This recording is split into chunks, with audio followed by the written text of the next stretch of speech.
I just love to compete. There's nothing like it to put yourself out there with a group of guys and try and have success. And I guess I got, to be honest, probably addicted to winning, loved the feeling of success, and would work extremely hard to make sure that I did my part and my job, and people treated me very well as a young kid. So I always thought that's another reason why you should treat your teammates well. Like, you want them to be good, you want them to help you.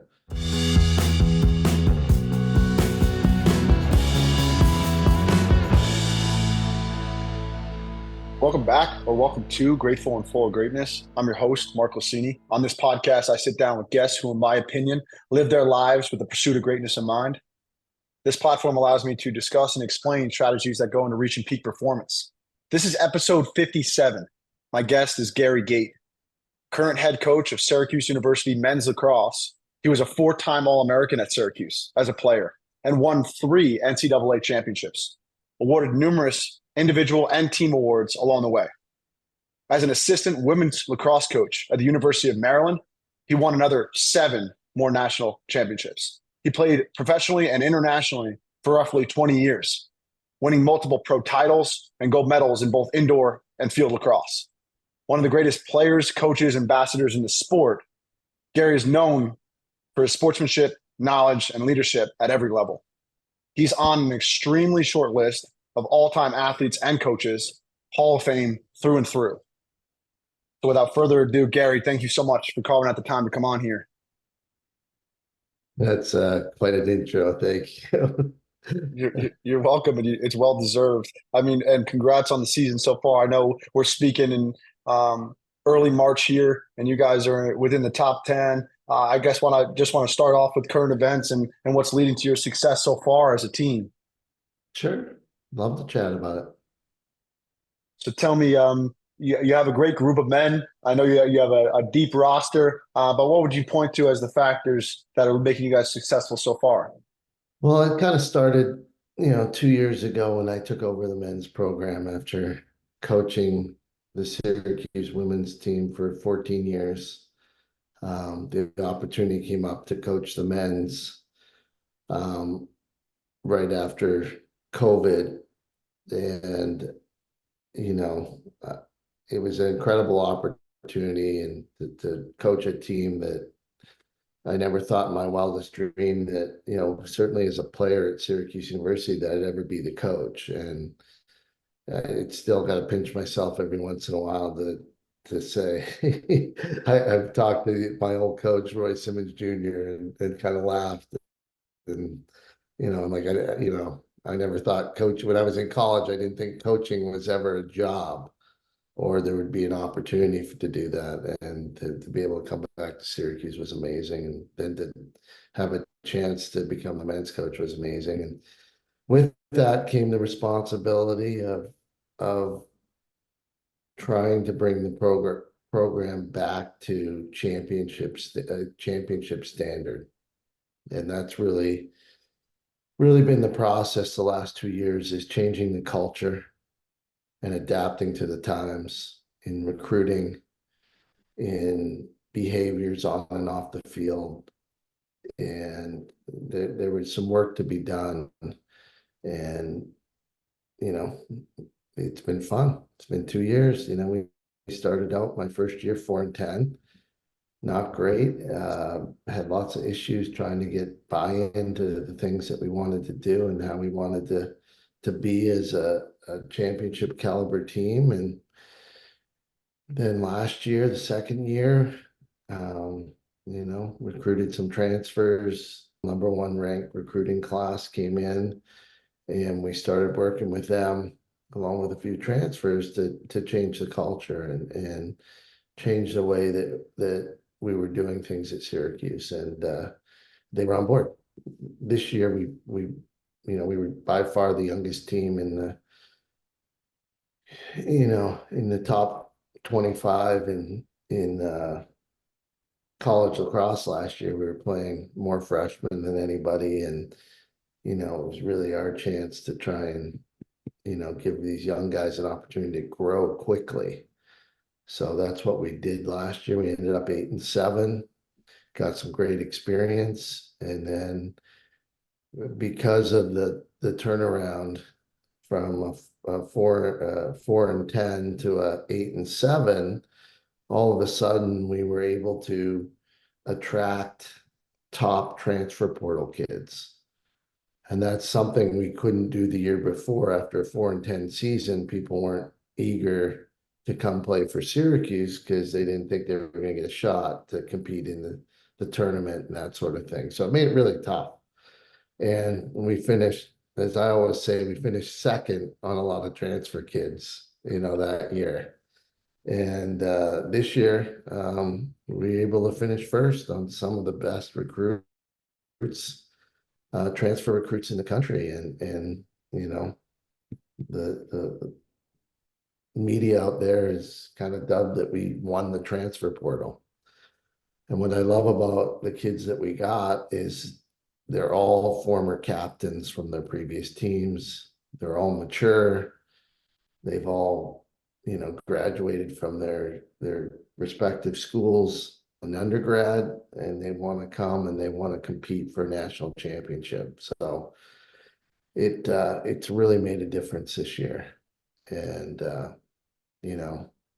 they, as captains, they're about the right things. Mix them with our young sophomores and the other kids on the team that are, want to win or on board. And all of a sudden we're able to compete with the best of the best. And that's kind of where we're at now. And last week was the first time that we were able to get over the hump and find a way to win. And that was something that we've been working on for quite a while, is how do we finish games? How do we win overtime games? How do we win 1-goal games? And we continue to work on that now. And hopefully we'll be good at it one day. We'll be much more consistent than we have been this year. I mean, right before we started recording, and even last podcast when I was recording with Brody Merrill, he was talking about how you've always believed every single game as a player and a coach. You reemphasized that probably about 15 minutes ago. You talk about finishing. Something that I think is important when it comes to that belief system is generating the evidence. So last week you guys generated the evidence, and you can continue to generate that evidence. You talked about championship caliber and championship standard. I love that. And I just want to double click on it because I want to know what it means to you. And I think it'll go into kind of like a nature nurture. Do you have to have the talent versus, the right culture? But what do you mean when you say that championship caliber and championship standard? Well, I just, been a part of a lot of championship teams, and they have behaviors and expectations, and they hold each other accountable. And, as coaches, we've set the marks and what the expectations are for practice every day, behavior off the field, taking care of yourself, getting to sleep, putting yourself in the best position to have success every day. And that includes taking care of the classroom, doing whatever you need to do so that you can focus on lacrosse and put your best effort in. That holistic aspect is massive. And I think that expectations that you have of the team, it's obvious, Gary, that you've always had them. When did those expectations start for you? Where'd you get that underlying belief that you'll be in it no matter what game you're playing in? Where does that come from? Oh my God, that comes from when I was a kid. I started playing lacrosse young, age 4. And it was something, I was born on a street in Victoria, British Columbia. My twin brother and I born, and then 3 weeks later, another set of identical twins were born 3 houses down the street. And we terrorized the neighborhood. 2 sets of identical twins. Nobody could tell us apart, and we grew up together, and we grew up competing with each other, and it was awesome. from, simple games like tag. We always had four equally athletic kids that could play games, play soccer, football, you name it, we were doing it. And, just, and I would just did it for fun then. And I realized that I was kind of an average lacrosse player, I would say Mm. four until about 11. And realistically, I didn't think about the sports other than just playing them for fun. And really just went to practice, did what the coach said, and never really thought anything more of it. And our teams, just because of the kids we had and how competitive we are, we had success. They actually have, much like hockey, they have like novice championships, pee-wee championships, all that young age. And we started getting to the provincial championships at, 9, 10 years old. And and then, we were coached by the others, my dad and the other set of twins' dad, who really didn't grow up playing sports. They were coaching us. And they really just looked at each other, my dad and my friend's dad, and they said, you know what? We need to find somebody that knows what they're doing here. Yeah. So they Who did went it, who did it become? out and they talked in, it became this guy, Ron McNeil. And Ron was a superstar Canadian box and field player and Hall of Famer. And he had moved out to Victoria when the 74-5 professional box league folded, and the Ontario Lacrosse Association said anybody that played in the pro league can't come back to Ontario. So this whole group of Ontario lacrosse players, when the league folded, came out west, and I was the beneficiary of that, along with many other teams in British Columbia, because these guys all moved from, the East Coast to the West Coast, and they played. And my dad was lucky enough to convince this guy to coach at the time a bunch of 11-year-olds because we were pretty good.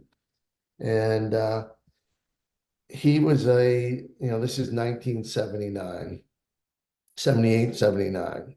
And he took over and he really he treated us differently, as young kids. And he treated us as athletes and he put expectations on us. And, if you want to be a part of this team and have success, you have to practice and you have to understand what we're trying to do. We have to be organized, disciplined. You have to train outside of lacrosse.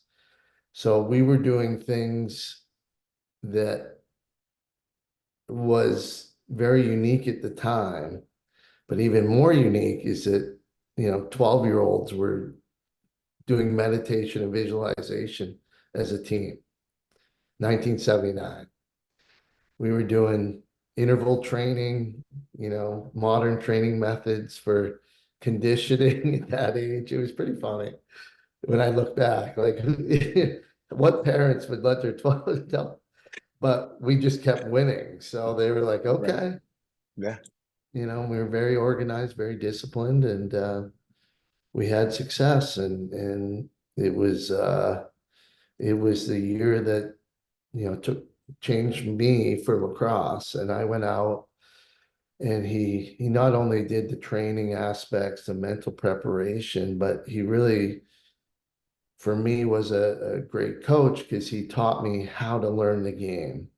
Mm-hmm. And the one thing he always did was he always said, you got to know why you're doing a drill, and you want to know what will make you successful in that drill. So like, for example, if you just do rolling the ball in the corner, up and, from 4 to, basically 12, we would just run after the ball and chase it around and try and pick it up.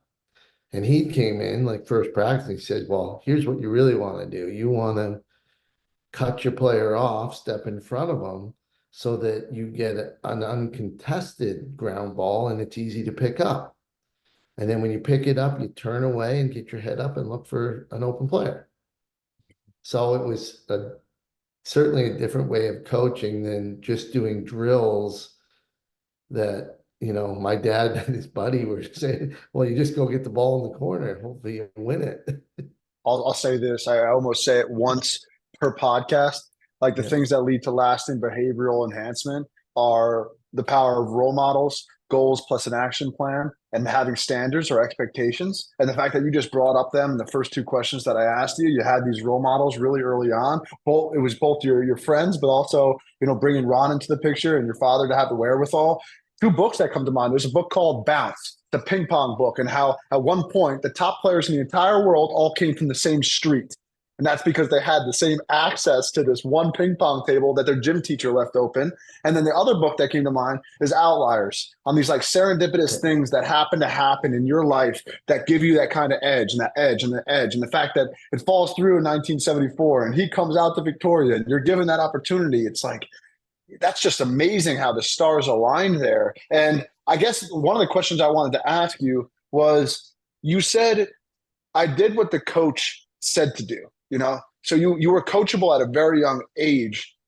Is that the case? Where did you get that coachability? Because I don't feel like everybody has that. Would you agree or disagree? Well, I think, you know, having parents that say, if you're going to play, you have to listen to your coach and respect your coach and do what he says. That starts right there. And then, once you start seeing success, like being a sponge when he would say how to win a ground ball or how to learn. And, his technique on learning, he really taught me how to mimic and visualize how to learn something without being taught it. And that was probably the greatest gift because that's what I spent, the first year coaching with him, trying to be like him. And I learned to do all his stick work, his fakes, yeah, I always tell people this. It's funny that my stick work and all these trick shots and things I had been known for, I could do them all at 12. Like that was something once I got into it, I every day go to the wall in the schoolyard behind my house and start working on every single thing that I saw. And I'd always watch whether it was an adult team or someone on my team or somebody on the other team were playing. If somebody did something that was awesome, I would go teach myself how to do it. I said this thing in sports psychology for a long time: emulate until you can innovate. And it sounds like me that you went right to the innovation as a 12-year-old and you were just innovating because you were emulating. Is that right? Yeah, it was. It made it fun. And we were certainly a generational group of kids that were taught by him. And that whole group went on to win every single Canadian national championship from Pee Wee, Bantam, Midget, Intermediate, Junior, Senior, and the same in field lacrosse as well. So, and many of us went on to win few of us went on to win the worlds and that as well. I want to bring this aspect up because you brought up fun, and then the creativity aspect and the play into it, right? It wasn't just compete. It sounds to me, and I'll bring him up one more time. Brody said something that you brought to him when he was a young rookie was kindness. And that's kind of like overlooked in the sport, which is an amazing kind of thing to even think about that the greats seem to have. How were you always able to manage both that like creativity, fun play, and that intensity and competitiveness? How were you able to do both so well? I think I think part of it was having a twin brother, but more importantly, it was having best friends that were identical twins. And it was recognizing the difference between us. So my other friends, the Pepper brothers, actually they got a son playing at St. Bonaventure now. Um, they competed and they competed every day, basically until they were fist fighting every single day. Like they just, would be chasing each other out, hitting each other. And my brother and I said, we just weren't like that. We were the opposite, where we helped each other to improve and compete. So we would compete, but we'd also share and we'd want each other to be successful. So we would help each other. So I think that's kind of part of it. Like I never thought up thinking I wanted to be good. I wanted to be better, but I thought it was important for my brother to be great too. And that goes for my teammates or anybody playing. I always thought Right. that. So, for those who are listening who are not in tune with the lacrosse world, Gary's brother Paul was as exceptional. I guess I would ask you right then and there, what were the similarities and differences between you two, either then or even now, if you guys were so similar and identical? Very subtle. Really, it was, I really love the flair, um, the tricks, the fun out of that. And so I was focused on, the big fakes, the deceptive shots, the different, that sort of area. And as we got older, unfortunately, Paul started with an injury bug and started with a broken wrist um, that lasted, I think, 3 or 4 years. It was a skyphoid bone in his wrist. It was not diagnosed for the first year and a half, and he had to tape his wrist every time he did anything. And then they put a cast on for like 9 months and it didn't heal. So then he had to have a bone graft and from his hip into his wrist. And it just kind of set him back from being able to do a lot of the fun stuff. So he became more of a using his athleticism more than his stick work and stick skills, like the tricky stuff, the hand wrist control stuff. Yeah. But certainly equally as good or better at everything else, scoring, competitive. He just did it a different way. I was going to go there at some point because it must not have been easy all the way through. It wasn't this 4-year-old that picked up the stick, got lucky, had this coach. Da, da, da, da. Like, I wanted to ask you about some of the hardest chapters in your lacrosse career, right? And how you were able to bounce back from them. I know Paul went through the wrist now, but what about for you? What were some hard chapters along from all the way you being a 4-year-old to winning a gold medal at the Worlds? What would you point to? You know what? I think I'm pretty blessed. I think I got to see the hardships through other people, and I was very lucky. I never had, knock on wood, I never had an injury, serious injury, ever. Never had a concussion.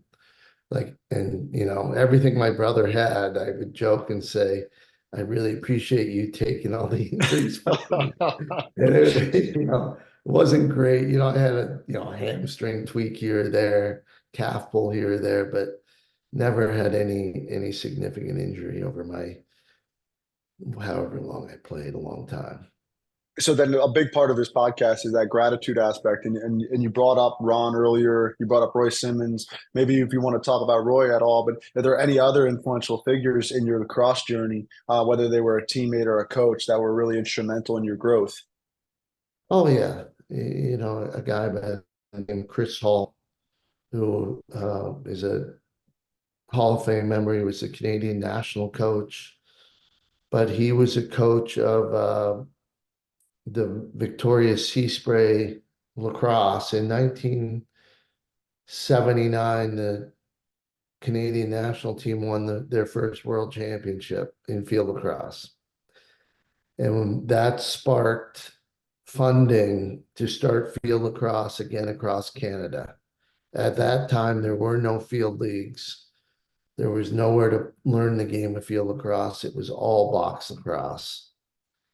because of that world championship, there became funding, and then there were coaches that got involved, and Chris Hall was one of those guys.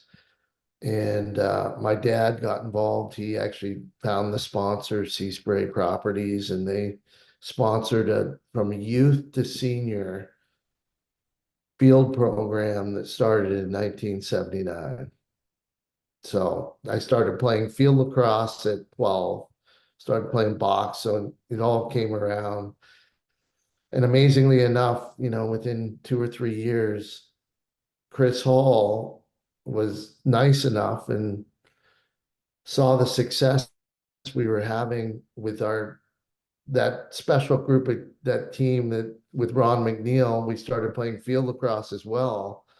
And we were very good at that as well. Very organized. We traveled down to the US, we crushed everybody down there on the West Coast. And certainly had some great teammates that could play as well. And Chris Hall invited my brother and I to start playing with the men's team. So it was much more like a European setup where you have a clubhouse and a organization, and that's I have always attributed women's field in Australia's success due to the system they have, where if they recognize a young athlete that can compete at the adult level, they bring them up. And so we did. My brother and I were brought up around probably 14 years old, 14 going on 15, when we started playing men's lacrosse. Played on the team, won a couple Canadian championships as high school, and in fact, I remember competing against Rutgers University. Came out for a trip one year. Wow. Coach Tom Hayes and my brother and I were in high school. We were in like ninth grade or 10th grade or something, and Wow. we were on the team. And years later, after being at Syracuse, I remember Tom Hayes telling me, "I guess I missed that one." Yeah, I'd I said, say. "Well, I don't know. I only had 3 goals against you." Like, so Jeez. I think it was pretty funny. He had the first crack, but probably didn't know we were, ninth graders at the time and playing on a men's team, but it was fun. And, that opportunity led to growth in so many ways, all of a sudden competing against, we had 40, a couple 40-year-olds on the team and things like that, because it was, it was a mix of everybody. And then that team had success, it, had, I think, one of the longest winning streaks in Canada, the most Canadian field national championships of any program. It's a Hall of Fame team and program that we were on, and and that led to the opportunity at Syracuse. Got It it. really did.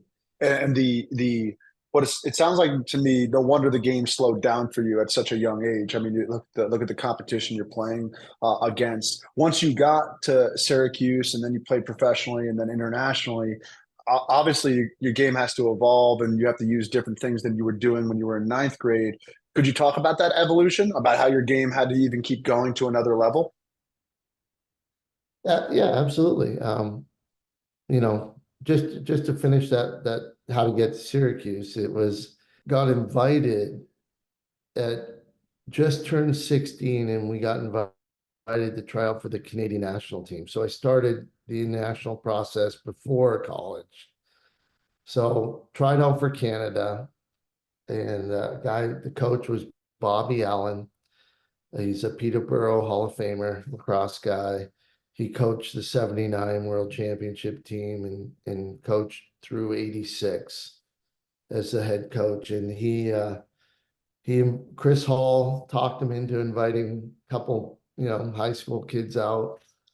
And we tried out in Toronto. I remember the trip, and it was quite an experience, playing box at the same time. I think I had like 7 stitches in my elbow when I tried out, and didn't make the team. And that was probably one of the better things that happened, and we're like, oh, because we thought we played pretty well and, did ever, didn't know, but didn't make the team. So no big deal.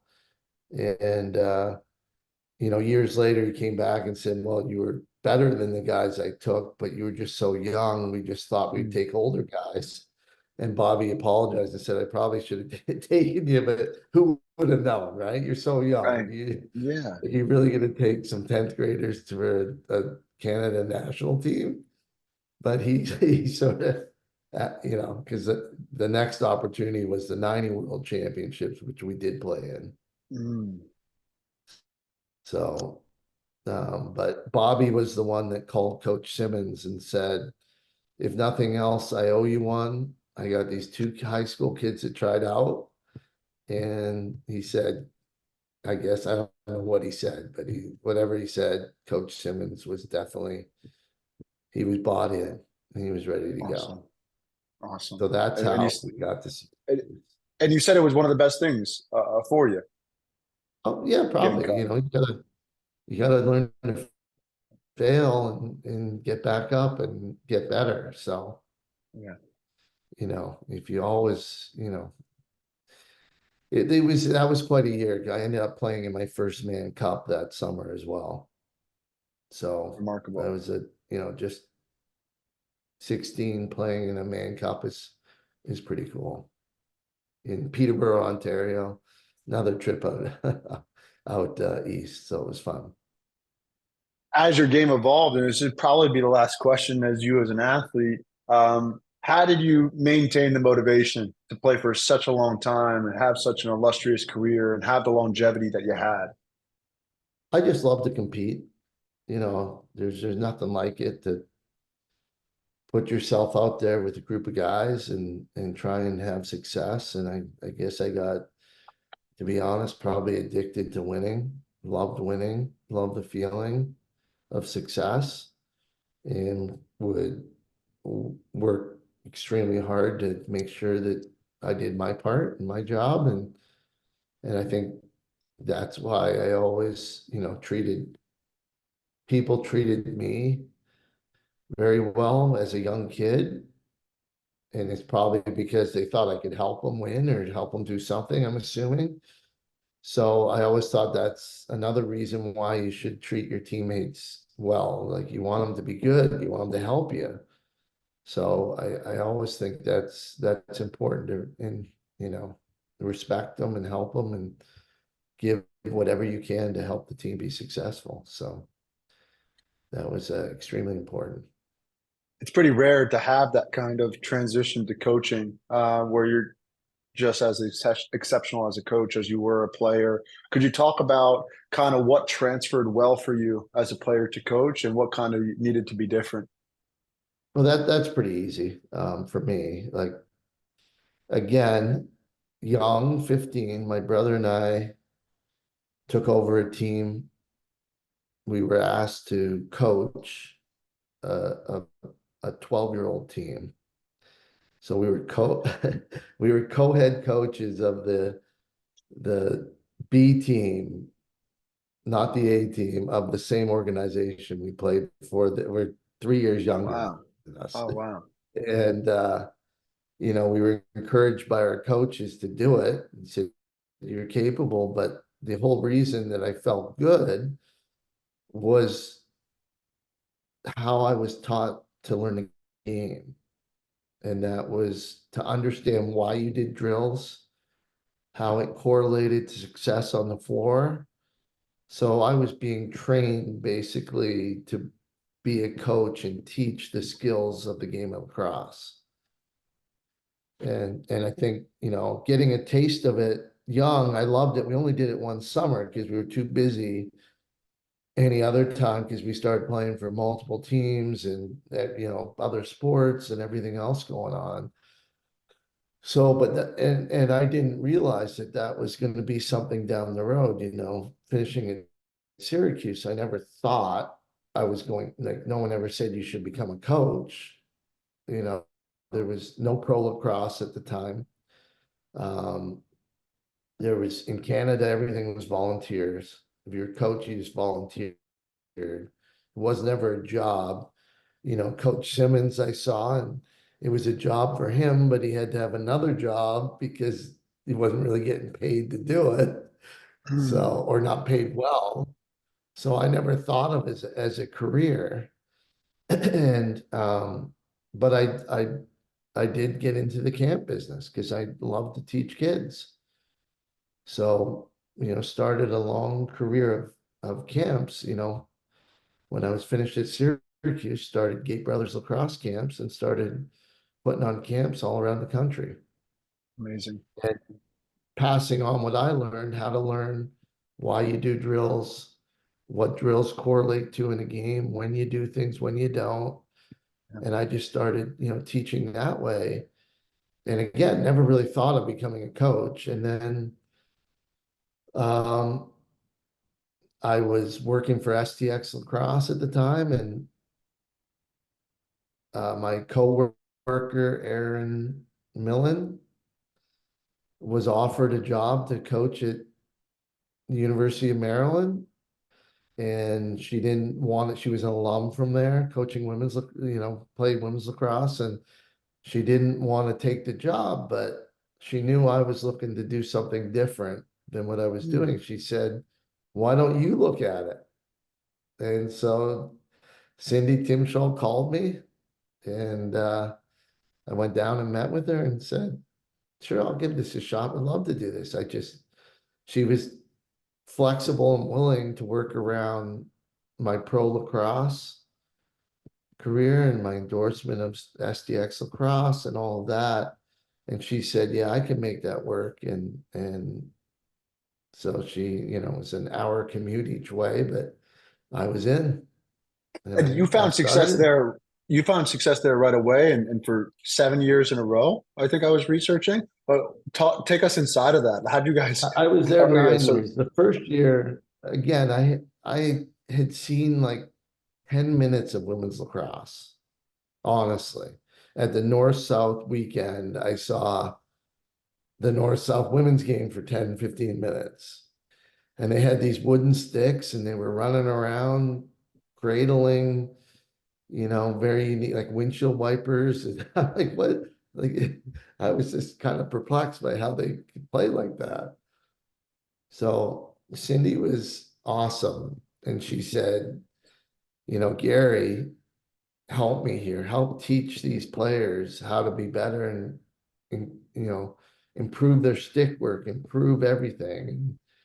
And I just went right back to my roots of why you do things to make so you can do them better on the field. And, I can give you a few examples that, they used wooden sticks, which the ball had to sit right at the base of the stick. They carried the stick vertical and they two-handed cradled. And so I did it, and I'm like, I sure can't run very fast this way. Like, this is not the best way to play this game. Like, Right. there's a better way to cradle. And I taught the players how to cradle in a running motion so they could run faster. And then I taught them how to put it in one hand so they could even run faster. And then I started teaching them how to pick up ground balls better, how to, throw it harder. Like, I can honestly say, like, I remember trying to teach them how to take like a plant shot or a crank shot.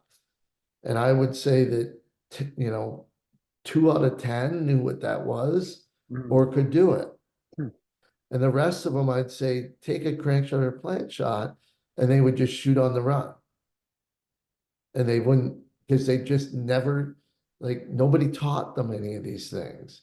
And they never learned like I learned by watching other people. Or they did learn by watching other people, but they were stuck in a world of tradition that just continued to replicate what they were taught over and over without thinking of there's got to be a better way to do this. So Yeah. that's what I took to the women, was like, I'm just gonna teach them how to do things better than everybody else. Was that the main reason that there was winning? Is because of the differentiation and stick skills and the technique and the fundamentals, or were there other reasons as well? But then we took that to every aspect of the game, Got it. like we got organized and, we were the first team that, like at the time, there was no restraining lines. There was no boundaries there. You had to stop. So I'm like, well, why does that person have to stand back on defense? And Cindy said, you don't. I said, well, then she's pretty good. Let's get her down here to score a goal for us. And we were the first team to play literally 12 on 12 in front of the goal. Oh my. And we had all formations, set plays, pieces, and we were deeper than most teams, and we were athletic. And then our skills started catching up. Right. And then all of a sudden we started winning. Wow. And I would certainly credit Cindy for changing the women's game from, into a modern lacrosse game for sure. Because So then they much changed the innovation. rule trying to help other teams. Right. Because we were so organized, so skilled that all 12 could play defense, all 12 could play offense. And other teams conceptually were having trouble with that. And I think we went on our first 50-game winning streak.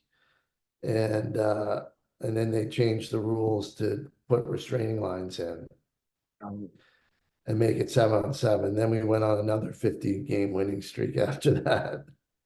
Because you just adapted and improvised to meet that. Yeah, that's what people always ask. How did you teach the women's game? Well, I think if you're listening, you just heard it. I just taught skills, concepts based on the rules of the game. Yeah. And lacrosse is very unique like that because everywhere I ever played, every game had a different set of rules. And it's one of the issues with lacrosse. It's not like soccer. It's not like basketball. I grew up playing international field lacrosse, which was way different than college lacrosse, and two-way midfielder, and then all of a sudden you're specializing when you get to college, playing different rules. It's a totally different game. And Right. box lacrosse, just lacrosse, totally different set of rules. Right. Women's lacrosse is just lacrosse, just different set of rules. And that's the way I looked at it and approached it. So I wanted to ask you that what are your main repeated messages? I would believe it's under the umbrella of teaching the intention of why they're doing something. But even to this day, when you're coaching the men at Syracuse, do you find yourself coming back to the same kind of messages repeatedly that you want to see out of them? At this point, the kids are pretty skilled. And we certainly work on developing that, but again, it's more of an understanding of why we do this. And for the first time in my career, I haven't been the offensive coordinator. So I actually had to develop myself as well. And I think I have an incredible offensive coordinator in Pat March and a defense coordinator, John Oderna, and Nick Aquaviva, goalies and faceoff. And I've transitioned to becoming a true head coach. How's that been for you? It's been tough. It was tough for me, I'll be honest, because I want to be there. I want to be, so instead now I just work with those guys. I certainly as a coach in that, I understand they don't want me micromanaging them. I would never have wanted that. Cindy always gave me the freedom to run the offense I wanted and with, talking to her, letting her know what we're doing. And I always thought that, if I wasn't, then I got to find somebody that I feel comfortable with that I can let do that. And I was lucky that Pat March was already at Syracuse. He was one of the best young offensive coordinators out there. Why Syracuse hired him before I got there, and a great recruiter as well. So, I made that adjustment. So, now I focus on giving players tips and you should try this, do that. And how about some shooting? Like, why not try more deception? So I try and teach them little things and then, in general, try to make them great teammates and do it the right way for the right reasons. So taking it back, to when you were first starting out as a coach to now where you're at, right? You said you've had to evolve yourself as a coach. To the young coach that's listening to Gary Gait right now, what advice would you give to that young coach that's just starting out? Well, you know, be inclusive, I would say that. Communicate with if you're just an assistant or whatever, communicate and learn from your head coaches, absorb, be a sponge. But hopefully you can develop relationships where you can start using your skill set and start implementing some of your beliefs. And that's through a relationship with your head coach or other assistants or whatever it is. And then don't be afraid to try anything, you know, like Yeah. analyze the game. And if you want to create a new way of doing things, do it. Try it, see how it works. Certainly what I did in the women's game forever was, create new offenses and, try different things that were never done before. And that just comes from, you know, thinking about things. And I love the power of the brain. If you focus on things, you can get results and you can create things that have never been created before. And in the lacrosse field, I take that same idea to creating lacrosse products.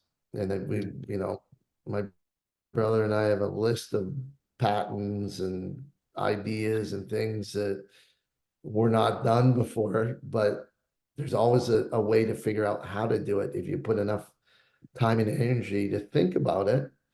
Mm. And then you get inspired by something that you see or hear or whatever, and you can create something new that's never been done before. Right. And I've always thought that's the way I played with that same mentality, and that's the Yeah. way I coached, and that's kind of just the way I like to think of things. I would say when I look at the artist, the entrepreneur, the innovator, they seem to play at that edge, right? Where they kind of know the rules, but they're always trying to take it to that next level. And I think that's what you are referring to with Gait Lacrosse, how you teach the sport in general. I guess I would ask you about that. Is that an innate personality thing about yourself, where you've always been a dreamer like that, innovative, or do you feel like you developed that as well?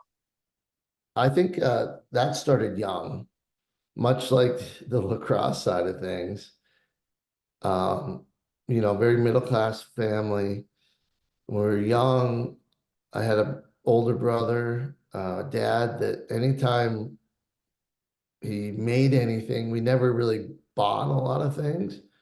If we did, we bought supplies to make things. So I started, I could some funny stories, but we wanted a skateboard ramp when we were, 12 years old. So we built one. Well, this thing was a half pipe, 12 feet high. It was a monster. The neighbors hated us, but we were like, we'll make it. If we want one, Right. we'll make it. And then, Mm. we were like, well, we want a electric skateboard. Well, of course, there was no such thing back then.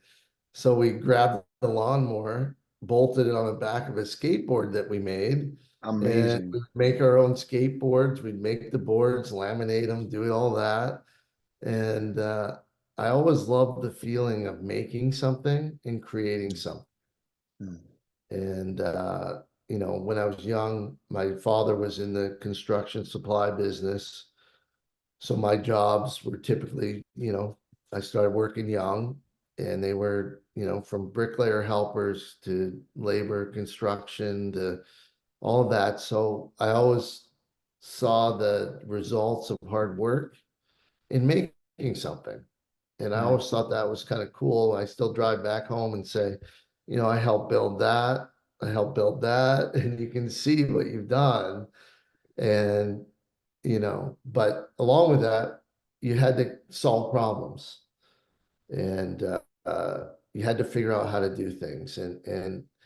Certainly, as a kid, I loved cars and mechanics and metalwork and woodwork and love welding and all that stuff. So, I think our claim to fame is Paul and I were, you have high school awards. Well, we won all the awards for metalwork, woodwork, and mechanics and athletics. So that was Wow. our skill set. But Yeah, those are the things we had passionate about. definitely. So it Gary, I will was, say, we just enjoyed making when everything we. you and I spoke for the first time a couple of years ago, I guess you Mhm. found out I was in sports psychology. You brought it up during this podcast as well that you've been doing meditation, visualization, mindfulness as a young coach. You brought up the championship caliber and standard on how you're focusing on things off the field too, and those intangibles. Where did that always come from? Would you say it came from that kind of 12-year-old that was just learning it, or is it a mixture of what we were just touching upon and staying innovative and problem solving and on the frontier? I think it's just a combination of experiences. It's how what you're around, how you're raised, you know, if you want that, figure it out. I remember my dad said, if and if something's wrong with an engine, why doesn't it work? You had to figure it out, go through the process Mm. of learning, and then, well, how can I make it go faster? How can I jump higher? Like Yeah. all of that. And I learned a lot from our first skateboard ramp, which was horribly designed. It was 12 feet high. It had 3.5 feet of vertical board.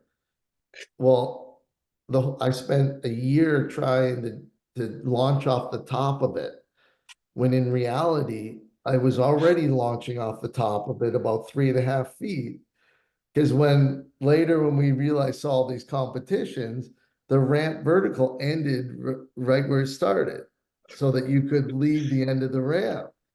Ours, you would Yeah. hit that vertical, and where you would normally be in the air, you're still going up another 3.5 feet. So it was much harder to get off the top of it. It was really, but you learn. Like I look back on that, and that was such a mistake. Like, why did we just end it there? And why did we need it so big? But we didn't know, and we figured it out later. But those are how you learn from your mistakes. Definitely. You talk about combining it all, and I think having you on here as a guest who, as Brody mentioned, as I saw, as the lacrosse world has seized, you have it all. You have that combination of tangibles and intangibles, kindness and competitiveness. Maybe you want to point to some players that you've coached or those that you've looked up to or played against. But how about your definition or how you look at greatness? The things that go into some person that seems to have it all, whether you want to bring up an individual or somebody comes to Well, mind. certainly, as a guy that just retired, Brony Merrill's one of those types of guys that you know exudes greatness, and you know does things the right way, certainly, but has that incredible compete level. And I look back on a lot of the players like John Tavares, guys I played against for years, and Dave Petramala's compete level was unbelievable. And I always tell people I've never played against a player that was as competitive as he was. Mm. And I always said he's the best guy that ever covered me. And I got to go to test it, because I played, until I was almost 40 years old. So I played the best of the best every year. To graduate from college, I would be like, okay, who's the next guy? Right. And it was unique. And his ability to not make mistakes and compete at the highest level was incredible. So I certainly give him a shout out for that. Absolutely. I think, from the start to finish of our conversation here, you talked about the competition even with the Pepper twins as well. What's interesting and what's coming to mind for me is when everybody's competing at that high standard, at that high level, it is fun. Everybody's on that Yes. having fun and cooperating. And I think what you'll find that lack of continuity and cooperation when somebody's competing at a higher level than the rest, and then now somebody sees it as unfair. But I just love that I didn't know so we would be talking about compete level so much, and it's really a big Well, takeaway for me. well, that's a great point because, again, that's what my father did for us. He, instead of being at two different levels on the same team, he said, I'm gonna go ask the men's coach if you guys can play with them because he believed that you got better by playing with better people. Like, if you find a group that's has a higher skill level, higher uh, drive to be successful and you join that group, it's only going to help you. And that was a gift he gave us by being willing to do that and not worry about our age or getting hurt or anything. So, and then those guys that we did play with were always great and, made sure nothing there was there was always an intimidation factor being kids, right? You always had the guy saying, if you do that one more time, I'm gonna kill you, I'm gonna Right. beat the crap out of you, whatever. But I just never it never bothered me. I'm like, sure, go ahead. I'm just gonna score another goal, so don't worry about it. I mean, Gary, I reflect back on it. I still remember being a really young boy, tugging on my mom's tennis skirt because Mario down the street was inviting me to play, and he was 4 or 5 years older than me, and I could be like the fifth for basketball, the last for pickup football, like, and I just always loved that, and I would get thrown to the ground, and you have to find your way through to navigate when you're that small person, and then once you do become that bigger athlete, you still have the tangibles and intangibles you learned when you were the smallest of the bunch, like your 16-year-old self playing against the 40-year-olds in Team Canada tryout. Um, Absolutely. Gary, is there anything, but as we wrap this up, question that you wish I asked, or maybe a final message that you would leave from your wealth of knowledge in the game? Well, I think looking at my brother, I would say that it's kind of funny because of his injuries, he retired about 10 or 12 years before I did, a few years before me. But for those that never saw us play, he was an equal. He certainly wasn't anything less than that. And he was one of the greatest competitors. The number of championships that he really helped win where he was MVP caliber was incredible. That's one thing if I had to say, did someone do it better than you? Yeah, when we were both playing, he won more championships than I did. He knew how to put a team on his back and get it done. And and some people don't realize that. They forget. And I had an incident where my jersey was retired at Syracuse University, and the athletic director said, we're just going to induct you as the first retired jersey of our lacrosse program. And I said, you know what? That's kind of weird.